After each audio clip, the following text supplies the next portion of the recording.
forming your own startup is that ideas are very cheap. Everyone has a good idea that will change the world. But the problem is execution. Execution is difficult. It will take you years. It will take you it will open up a lot of doubts that you have with yourself. And that kind of and the kind of grit you need to be able to be a founder, a successful one takes a lot of grit. And it takes a lot of self-reflection that um this is actually a long, hard journey, but it's gonna be worth it. Bravery on, stay aware, stay ahead, stay on. News flows, AI scanning, markets breathe, blockchains running.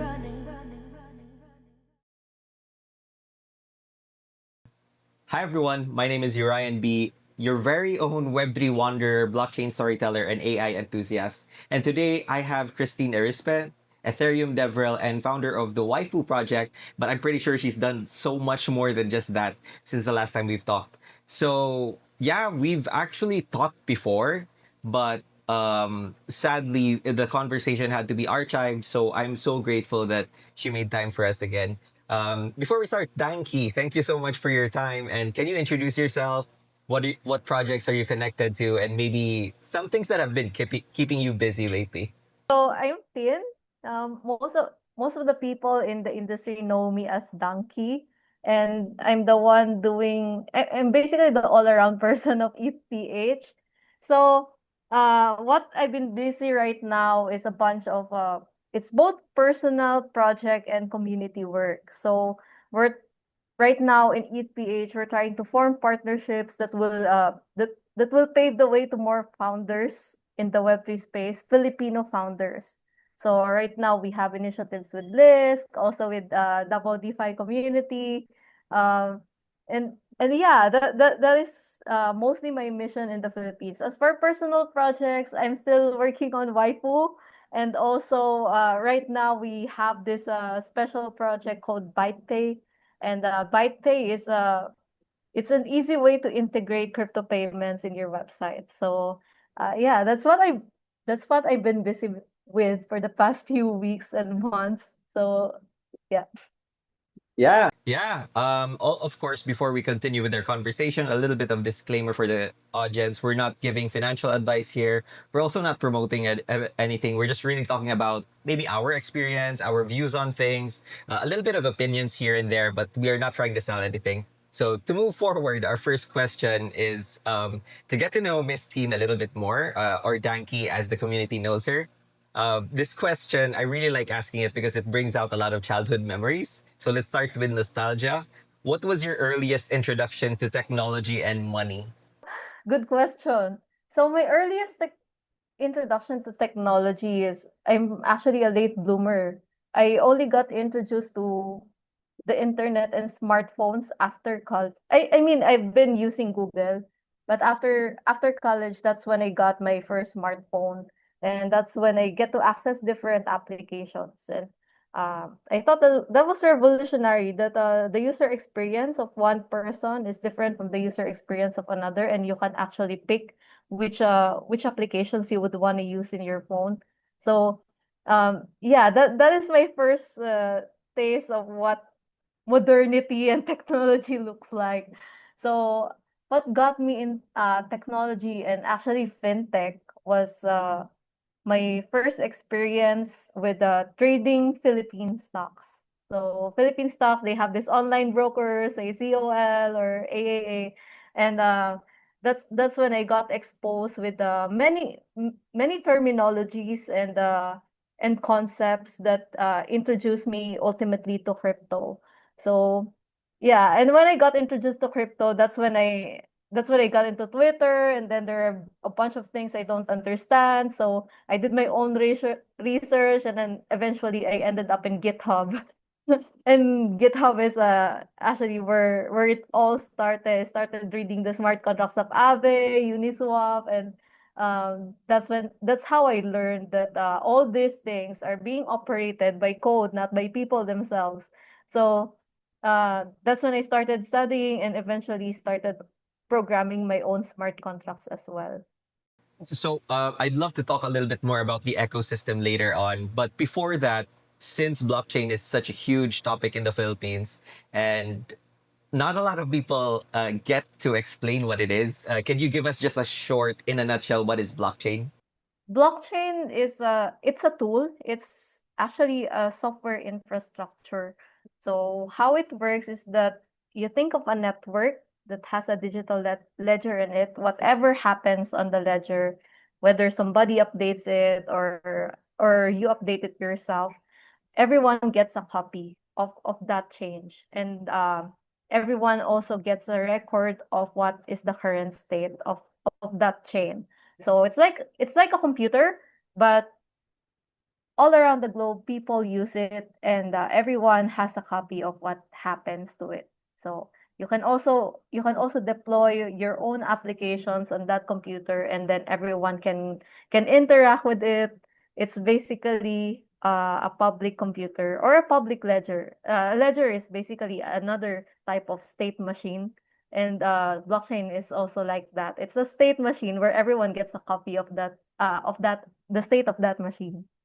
Somebody who is already working on Web3. He's actually from Singapore. I call him Sir Anton. And he invited me to go to Token 2049. And I'm actually not aware what is happening there, but he told me there's a hackathon that I can join. So I can actually practice everything that already doing personally, and practice through that hackathon. And I decided to join. He kind of helped me get introduced with everyone. And when we won that hackathon, we actually won 3 awards.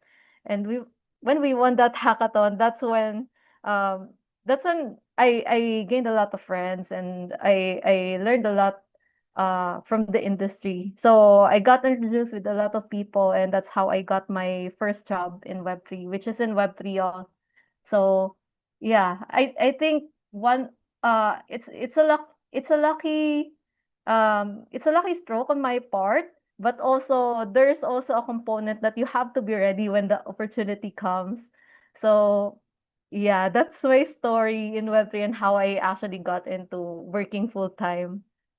Yeah, very interesting that you mentioned hackathons, and because there's a lot of people in the developer community that also want to transition into Web3, but they kind of don't know how. And I'm pretty sure that ETH PH is doing a lot to help those developers make the transition, build projects, become founders themselves, and discover the industry. But before talking about that, let's also talk about like the influence of AI to development now. Could you give us like maybe just your thoughts on how it's evolved from before when you started DevRel, and now I see that you're doing a lot of, I think, like vibe coding um, uh, classes, and also integrating AI into the development side. So could you give us your thoughts on that? Yeah, actually, the use of AI before was very controversial in development. A lot of people feel like when you use AI, you don't actually know what you're coding, but actually, AI is very helpful when you already understand or you already know what you're doing. So we have partnered with a few people in the industry like OpenX AI. OpenX AI is one of the advocates of not vibe coding, but AI assisted coding. So there's a difference between that. Um, if you vibe code, you don't actually understand what the AI gives to you.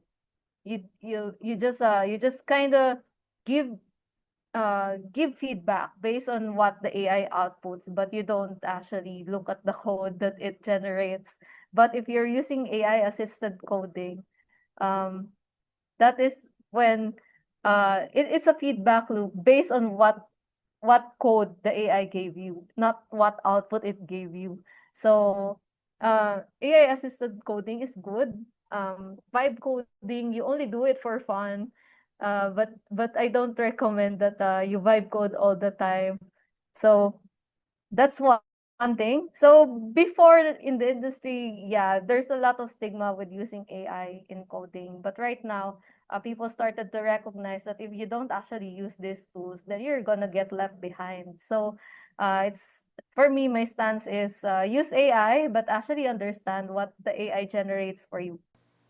Yeah, thank you so much. And definitely, the project you shouted out, they do a lot of teaching with, I think, the ICT and like a lot of events locally. Um, so finally, I have to ask you to explain a little bit more about the ecosystem.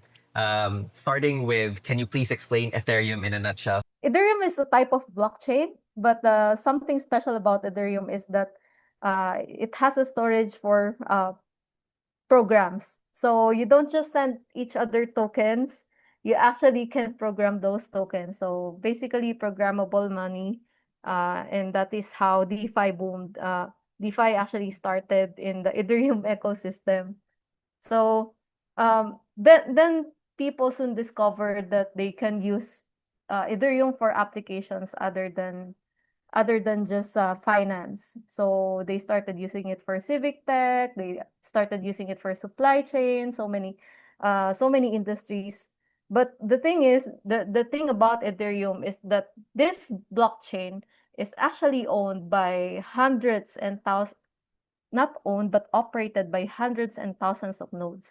Nobody can dictate what is going to be the next transaction, or nobody can dictate to remove a transaction from the history of the chain, not even the founder or creator of Ethereum himself.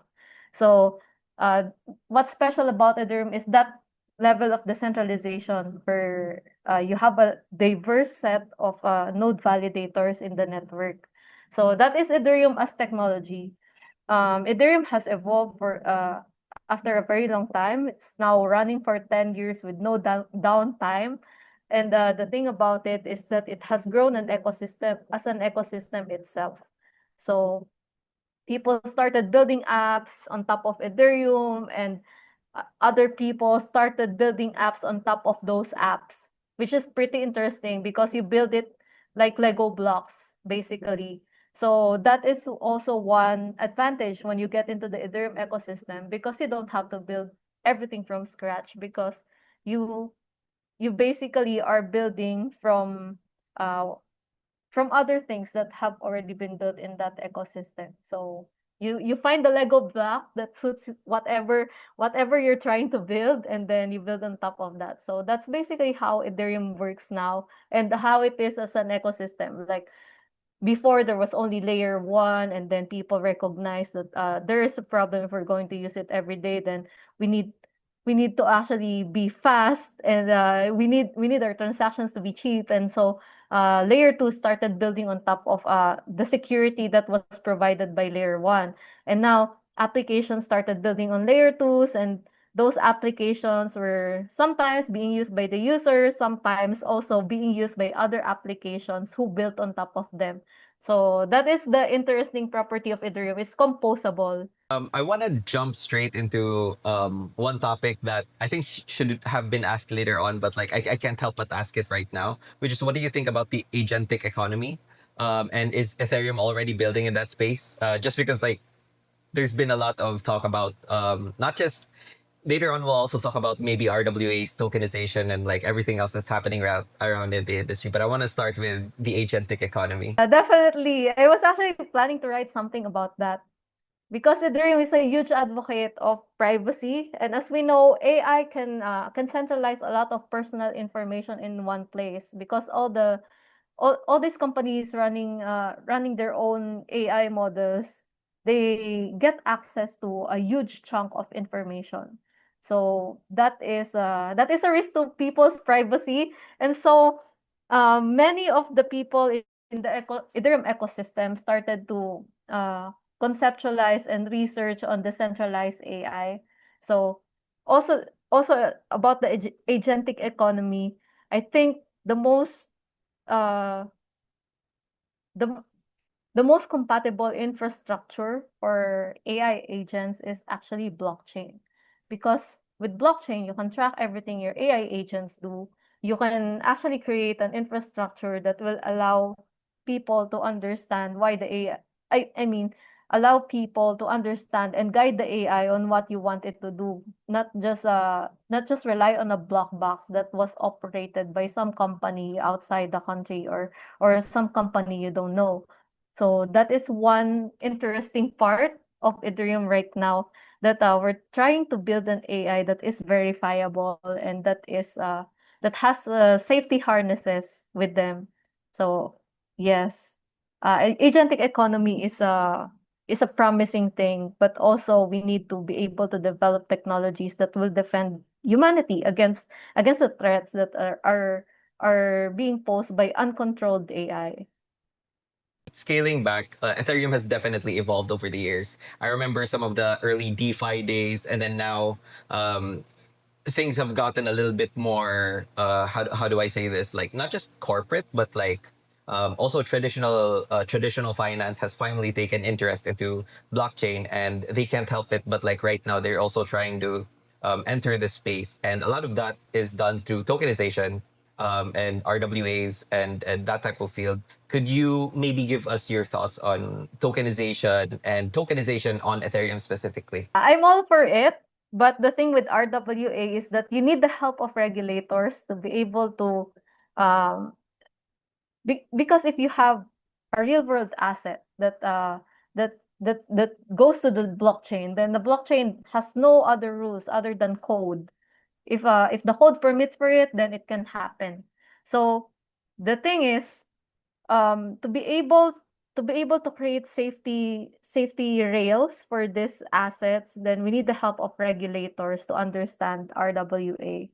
Because, for example, we wanted to tokenize the Philippine stocks. So, you want the trading of these things uh, to be regulated in a way that is beneficial for both the companies and the traders. So, it's possible to get some help from our regulators to maybe um, only give us what is fair to tokenize, and also make sure that it doesn't bring the market to a collapse or anything like that, because that is possible if you have like uh robots from other countries trading our local stocks. That can be very dangerous. So that's why if we're going to do RWA, I really believe that we don't just need people who understand it, and also we don't just need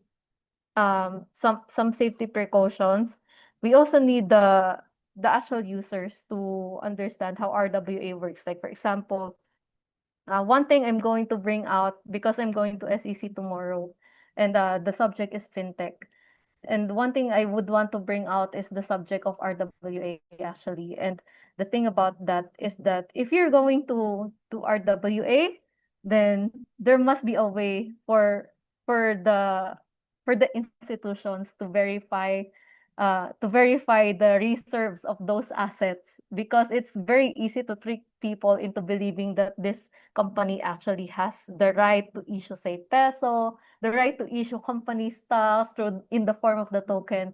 So yeah, that is what one thing I would want to bring about to prevent scams from happening to the public. Yeah, definitely. And also good luck with your talk. And I hope that that conversation brings forth a better, not just understanding, but hopefully even implementation of that type of technologies. Of course, like right now, talking a little bit more about the Ethereum ecosystem, it's super diverse. And we've talked about DeFi, DeFi's transition to now tokenization. And I think maybe one of the topics of the year is really stable coins and the integration with regular finance. And of course, Ethereum has been very, very big with certain stable coins. Could you tell us a little bit more about the ecosystem's relationship to stable coins and its use in transactions within the ecosystem? Advocating for a peso stable coins ever since I started with the Ethereum community. You know why? Because having a stable coin, a programmable Philippine peso, will allow us to be able to use the centralized applications that have local context. So you want to pay your online vendor with PHP stable coins, then that will be possible if somebody who is who has the right to issue these stable coins actually does that. Anyway, there are plenty of reasons why we would want the adoption of stable coins. Number one is that your regular users, the general public, will only adopt it if they have like a non-crypto native way to anchor their exchanges. So yeah, stable coins is really the only way to do that. You cannot ask your grandmother to buy their toyo and suka in Bitcoin or Ethereum. You will definitely need a stable coin to do that, something they understand. So yeah. One more thing about stable coin is that it's a form of RWA. So if a company told you that they are issuing a stable coin, make sure that the reserve is verifiable to everyone, because there is a possibility that somebody could scam you. They would tell you that, hey, we have a stable coin in this country, but actually nobody can verify their proof of reserve. So that beats the purpose of having a stable coin RWA. So yeah, that's one thing. And that applies to all RWAs as well. Na yeah, maybe SEC can can require that these companies issue a proof of reserve. That's also very interesting that you mentioned that stablecoins are just another form of RWAs, which they should be. They should have verifiable reserves. This is something that I think the industry has been very, very strong about. That hopefully stablecoins do have verifiable reserves. Now, going a little bit more into the technical side and going back to the developer side of things, we'd like to ask you about like the ongoing um, I think the variety of programming languages within the whole blockchain or the whole crypto ecosystem. Because last time I checked, it was only Solidity and Rust, and then now we have like Move, and then we have like a few others. Right now, do you see as like maybe a beginner developer wanting to enter the space? What are maybe some programming languages they should prioritize? Maybe niche ones that they might want to explore, or what are your thoughts on the whole ecosystem in terms of programming language in blockchain? I get excited when you mention Solidity and Rust, because I started with Solidity. And I would recommend all the beginners to actually start with Solidity, because you know why? It's very easy to learn it. If they already know JavaScript, then it will take them about maybe 30, 30 minutes of scrolling through Solidity's documentation to actually get what it's all about. Solidity just have special global variables that are not in JavaScript, but other than that, it functions quite similarly. So that's why I highly recommend that you try Solidity if you're trying to learn smart contracts, if you're starting out. And one more thing about Solidity is that it's 80% of the blockchain development industry, honestly. If you're if you're not into Ethereum, then there are other EVM compatible chains that are probably using Solidity. Even Solana is has an EVM compatible implementation. So it's not difficult for people who already know Solidity to get into smart contracts. It doesn't matter which chain they're they prefer. If you know Solidity, then that's 80% of the chains for you. Now, as for the other language, one thing I actually wanted to learn is Rust, because Rust is very friendly for for cryptographic engineers. So those are the people trying to understand and build protocols, people trying to learn modern cryptography like ZK. Most of the ZK libraries, by the way, are in Rust. So yeah, and also it's a very efficient language. Even my friends who are not into blockchain are trying to learn Rust. So maybe that's the second language I would recommend, because even if you're not into Solana, you can actually learn Rust and do a lot of things with it. So even in Ethereum, we would want to learn Rust because of cryptography. So that's one. And then there are other very niche languages like Move. What else do we have? I can't remember. ICP has their language as well. But yeah, those languages you can branch out if you're interested with a specific type of infrastructure.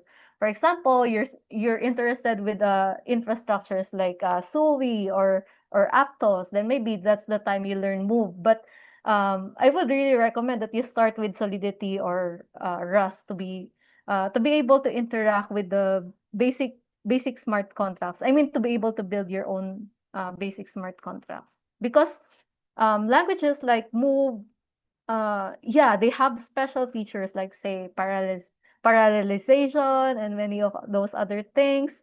But it can get complex for somebody who's new to the industry. So yeah, highly recommend Solidity.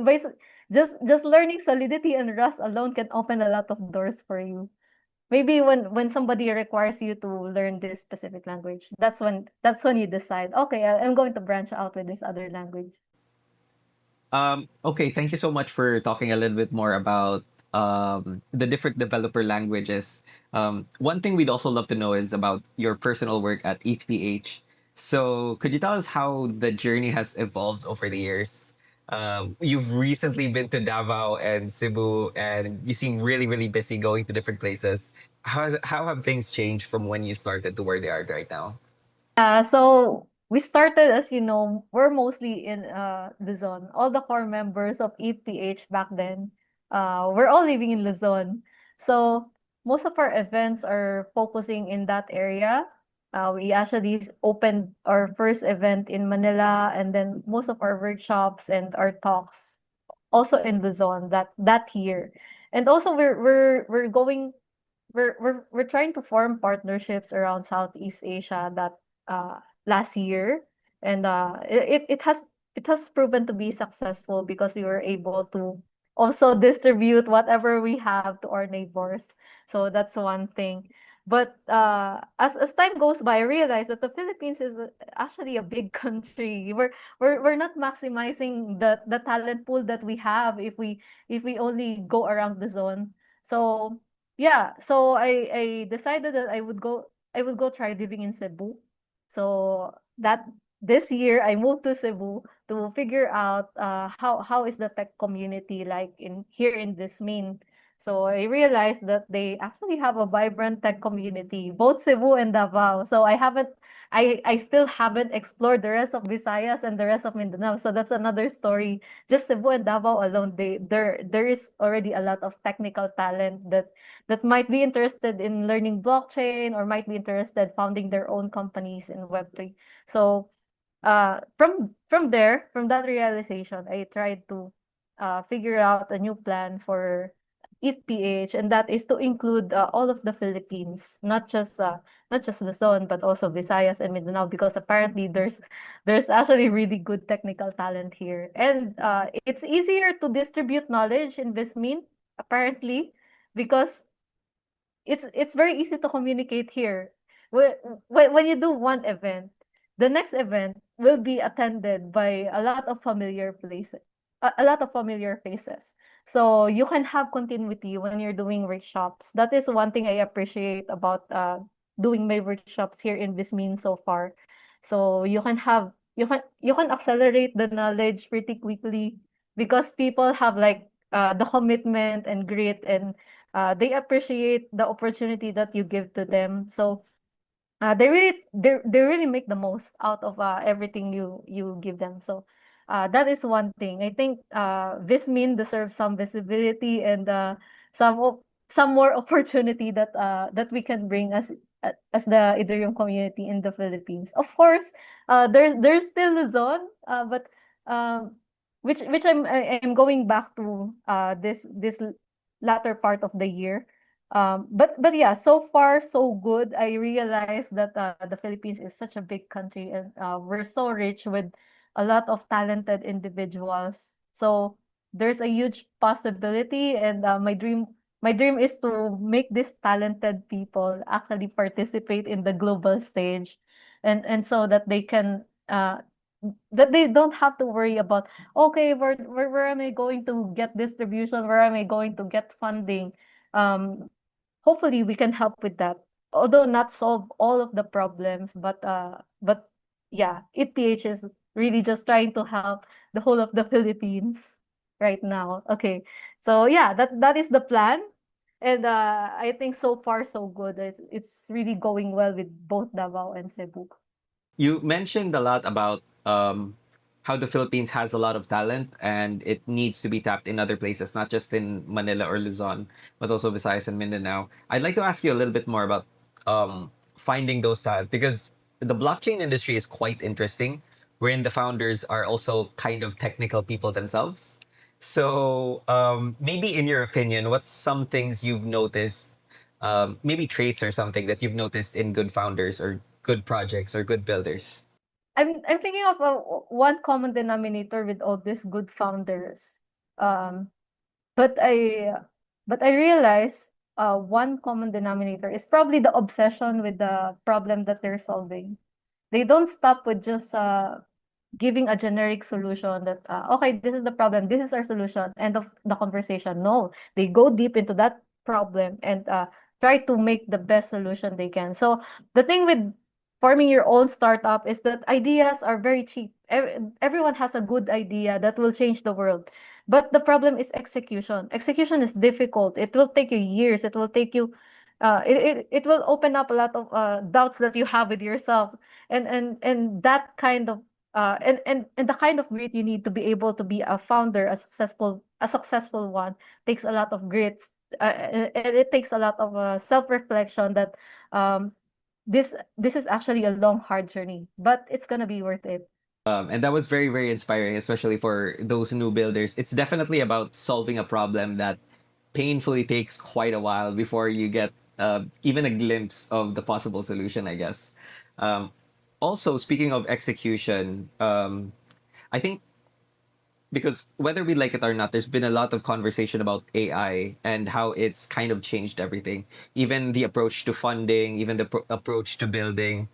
Like some people are a bit hesitant to build certain projects or products that they would have otherwise been obsessed with, just because they're scared that oh AI might just like, or there might be somebody else that does it bigger or at scale with the availability of those type of technologies. Also, when it comes to the funding side, VCs and other companies have been pouring very, very heavily into AI that other projects also don't get a lot of attention, I feel. Could you talk a little bit more about that topic, like building with AI or building while AI is there? I would actually take the contrarian stance with this because I think people overestimate what AI can do.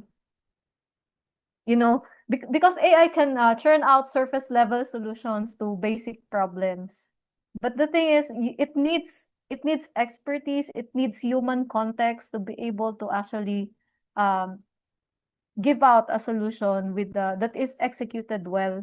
So AI while it's gonna help for your execution, I don't think that AI is going to replace what the founders do in the near future. So yeah, I am going to take the contrarian stance on this that you don't have to AI everything because AI is still a bit stupid, honestly. So, AI, maybe you can use it, but don't think that it's going to replace humans in the near future. Although it can really help with whatever you're trying to do or whatever you're trying to solve. So yeah, there are very basic problems like, for example, create a website for my company. Then that is easy. That can be done by AI. But things like security, things like user experience, those are difficult problems. Those are things that you cannot solve with just merely AI. That's why I don't think that AI is going to be a huge threat, although it can be a huge helper to the founders. So yeah, that is my contrarian stance, and I really think that you don't have to be threatened by everything that AI does. I think it's also the reaction to the LLMs. Like LLMs are getting like more, the more they converse like human beings, the more smarter they feel, and of course, like the more smarter they feel, the more threatening they can feel. But like when you go a little bit deeper, maybe like MCP levels or like RAGs, you realize that oh, they're just actually still following code. So really interesting that you brought that up. Also, how you brought up how certain things like the websites. And other surface level things can be enabled with AI, but other things like security, UX, UI, that's still a very, very human thing. And I think that's also like an inspiring thing to say, especially now there's still a lot of fear with everything ongoing. Now let's talk a little bit more about, let's go back to the agentic economy. So a while ago, we talked about it in a sense that Ethereum was already getting ready and how blockchain really complements the agentic economy. Now, I want to talk a little bit more about the responsible way of building the agentic economy now, or like what projects can do with their agents, with Ethereum, hopefully, and maybe your thoughts on that. Currently, there's a new ERC code, ERC 8004. And what it does is that it enables trustless agents to roam the blockchain and operate under the blockchain infrastructure. I think that is one step towards supporting the agentic economy while making sure that there are guardrails to safety for that. So the blockchain actually provides good guardrails when it comes to, say, AI inference. So you wanted to protect your data, you wanted to protect your prompts from being leaked to, say, the organization who owns AI. Then that is one thing that the Ethereum ecosystem is working on. There's another thing called ZKML. If you're familiar with ZKML, then how it works is that you commit the whole model. So you can imagine this is still under development. You can commit a model that, say, has 2 million tokens, but nothing above that right now. So what it does is that if your AI model is proprietary, then you can commit to that model, and create a ZK proof out of it. So you can prove that you're using this model, you're using this proprietary model without divulging all the information about your model, without divulging the information about what has been used for training, everything about that. But you can prove that this is actually the model that you're claiming to use. So that's one thing. Another thing I think is yeah, it's mostly an outside thing, more on verifiability of the content created by AI. So I highly advocate for having hardware attestations at this point, because a lot of people, they are not like us. If I say to my dad that a content from AI is actually not real, then there's a chance that he wouldn't believe me, because the content generated by AI has gotten already very good. So some people might fall into a lot of scams and all of those things if we don't have hardware attestations for user generated content. So yeah, we need a way for to prove that our content has been created by a human, by a device that is owned by a human. So I think that would be simple with blockchain, and so I'm really looking forward to it. If not, then maybe I do my own research, or some other Filipino do their own research about it. So yeah, that's my take on the agentic economy, on what things can be done in the Ethereum ecosystem and what they're trying to do as well. Yeah, that's very, very exciting. And I actually didn't know about the ERC 8004, so that's definitely something for me to read on. Speaking more about blockchain and trying to relate it, I think, to maybe not just retail, but like the everyday users. So recently, there's been a lot of high value partnerships in crypto with a lot of traditional companies like Stripe and Visa that have made cryptocurrency, specifically stablecoins, more accessible to people. How do you feel about those type of partnerships, and do you think they're a positive push towards the industry? And how do you see the future of those partnerships and how they might evolve? So in Ethereum, we always embrace this philosophy called plurality. So plurality means that we support diversity.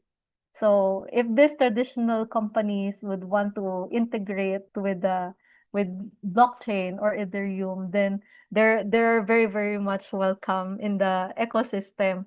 And I think that is also a good step, because that is a way to onboard the public the most of the public won't on board with something that is novel or something that is being experimental.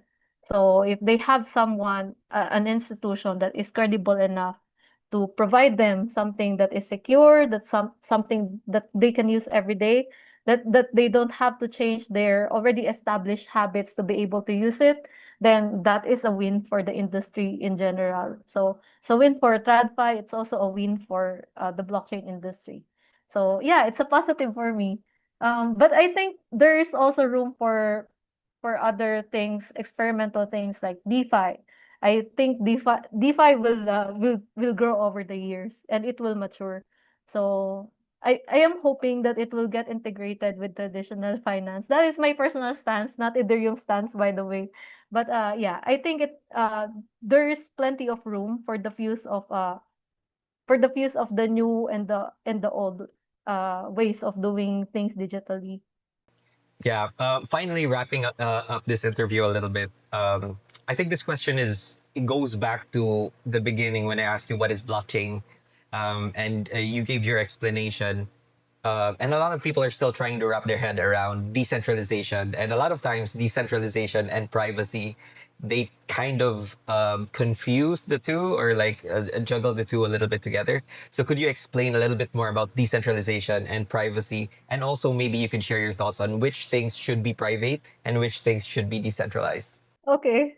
Um, yeah, decentralization and privacy are two different things, although they can be related. Okay. So the thing is, what we're aiming with blockchain in general is digital autonomy for every individual. So decentralization and privacy plays a lot with those values. So decentralization means that there is no single authority that can dictate what the rules are. So somebody sets the rules, then people decide whether they participate or not, but nobody is an exemption. So that's the thing with decentralization. Nobody is trying to control, gatekeep, or censor anyone. So how you achieve it is through diversity. So you give people a certain amount of power, but don't allow them to overpower anyone. So that's one way. That's how decentralization works, and that's how you bring digital autonomy, meaning there is no king or no dictator in that system. Another is privacy. So one way to empower digital autonomy is through privacy, because when information is data is a very valuable asset. It's not something that you give away freely, especially say your address, your phone number, your email. That is a very valuable asset.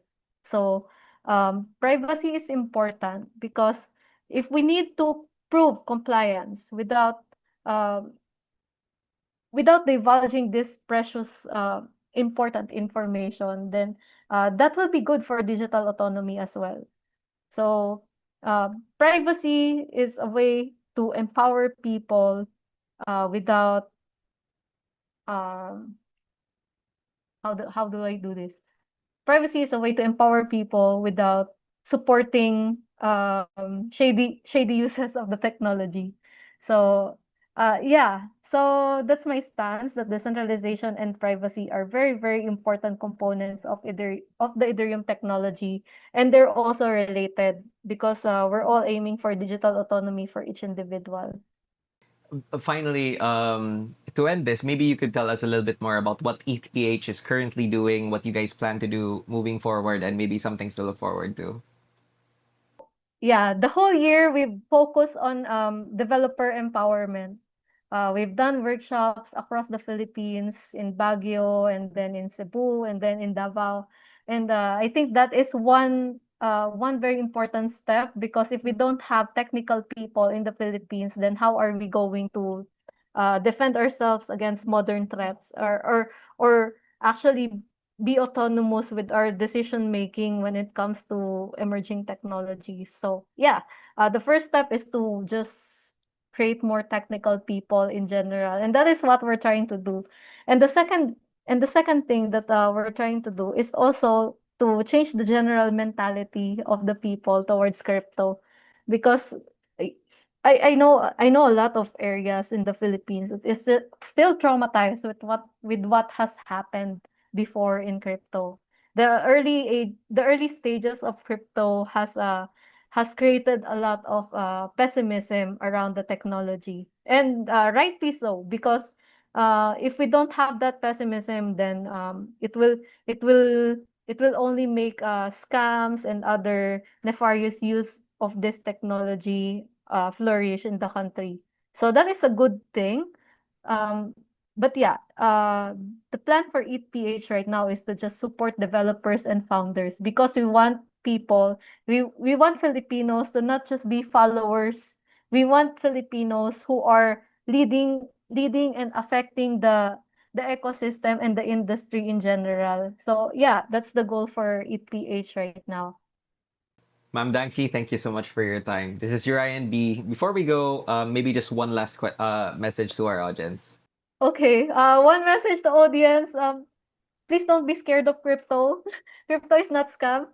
Um, But yeah, on a serious note, ETH is here to support developers and founders. And if you're interested with knowing more about technology, whether you're technical or not, we are here to welcome you. If you have questions about Ethereum, if you have questions about blockchain technology or Web3 in general, then we're totally open. And we're our doors are there are actually no doors. You can just come in the ETH community and ask your questions, and yeah, hopefully to see more faces in our community. Ma'am Danki, thank you so much for your time.